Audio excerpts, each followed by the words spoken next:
The Prophet ﷺ would say, you know, on that day, subhanallah, everybody will blame everybody else.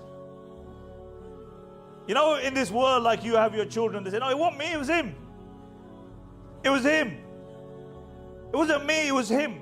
Everybody. Mother will blame child, child will blame mother. You will blame your friends. Everybody will blame each other. The body will blame the soul. The soul will blame the body. So the body will say, oh Allah, you know this soul, you put that inside me. It told me to stand, I stood. It told me to sit, I sat. It told me to run, I ran. It told me to steal, I stole. The soul will say, no Allah, it was the body. Allah, He said, look, who did the stealing? It was the body, I was just inside. I was just, you know, a occupant. I just lived inside him. The stealing was done by him. The zina was done by him.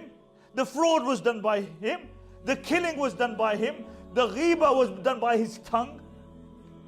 The listening to haram was done by his ears. Me, I was just living in the accommodation. So then Allah will say, okay, bring an angel and the angel will decide. So the angel will give them an example of two people who enter a garden, a blind man and a person who doesn't have legs. The one who doesn't have legs will say, there's some beautiful fruit on the trees. If I had legs, I would reach up to them and I would take those fruit.